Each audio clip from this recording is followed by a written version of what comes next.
भयंकर हेउछि भाइरस हार्पिस नेउछि गोटिए परे गोटिए मुंड बोली चिंतारे पड़िछंती नंदनकानन कर्तृपक्ष। बसुछि घन घन बैठक निया जाउछि पोखत विशेषज्ञ परामर्श। दिनकु दिन नंदनकानन ने हार्पिस भाइरस अणआयत हेबारे लागिछि। गोटिए परे गोटिए मुंड नेबा परे मध्य एहाकु आयत करिबारे सक्षम होइनांती नंदनकानन कर्तृपक्ष।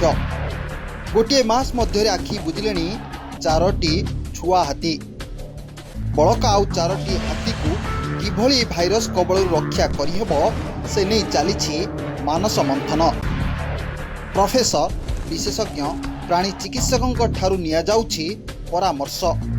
कारण यह हेउछि एक संक्रमित रोग जहाँकि गोटे हाथी अन्य हाथी को आक्रमण करिथाए। 1 वर्षरू 10 वर्ष बयसर हाथी मुख्यतः भूताणुर शिकार होइथांती। रोग चिन्हिबा पूर्वरु आखि बुझी देइथांती हाथी। कारण ए भाइरस पई बाहरी पारि नाही एजावत कोनोसी मेडिसिन जहाँकि अति चिंताजनक।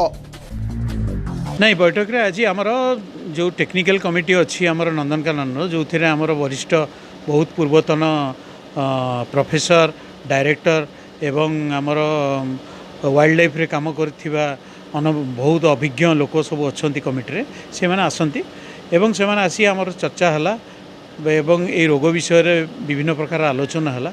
आमे कौन ट्रीटमेंट करिचु कौन सब व्यवस्था करूँ कौन प्रतिषेधक व्यवस्था नहीं सबु प्रकार सबू दिगरु आलोचना हला एवं आलोचना हला पर गोटे निर्यास निगला जे आमर जो 4टी हाथी वर्तमान बंचीचंती तांको पई आमे कौन पदक्षेप नहीं परिबा जोटा कि आम आउ परवर्ती काल रे तांको जेमती सुरक्षा जोगाई दिए जीवो सेही टाइप। सेपटे हाथी मृत्यु घटना को गुरुतर सह नेछि विभाग। ए मारात्मक भूताणु ठारू हाथी को किभली रक्षा करा जाई परिबो से नहीं नंदनकानन ने बसिथिला एक उच्चस्तरीय बैठक। बंचिथिबा हाथी को किभली सुरक्षा देई हबो से नहीं हुईथिला बैठक रे आलोचना। इसके बारे में जितने नेशनल और इंटरनेशनल साइंटिस्ट हैं जो विश्व के जो बड़े बड़े इंस्टीट्यूट हैं लाइक स्मिथसोनियन इंस्टीट्यूट सभी से कंसल्ट किया गया और ये जो निष्कर्ष निकल रहा है कि जो डेथ जो एलिफेंट्स की है जुवेनाइल में है ये हर्पीज वायरस से है। हर्पीज वायरस से ये कंफर्म हो रहा है अभी है ना बिकॉज इसकी जो टेस्टिंग की फैसिलिटी है वो बड़ी लिमिटेड है। अभी सिर्फ जो गुवाहाटी का सेंटर है वो इसको कंफर्म कर पाया है। अभी इसके सैंपल्स IVRI अजत नगर में भी भेजे गए हैं, वहाँ से अभी कंफर्मेशन नहीं मिला है। तो इसकी फैसिलिटी जो टेस्टिंग की है वो हर जगह भी उपलब्ध नहीं है कि ये डिसीज़ एक पहली बार एक कैप्टिव फैसिलिटी में इस तरीके से डेथ हो रही है इस डिसीज से, इसलिए इसके बारे में जानकारी बहुत ज़्यादा उपलब्ध नहीं है अभी हमारे देश में। अमेरिका जीव हाथी रक्त नमूना हेले हाथी मड़क उपरे रोक लगाई पारिबे तो कर्तृपक्ष।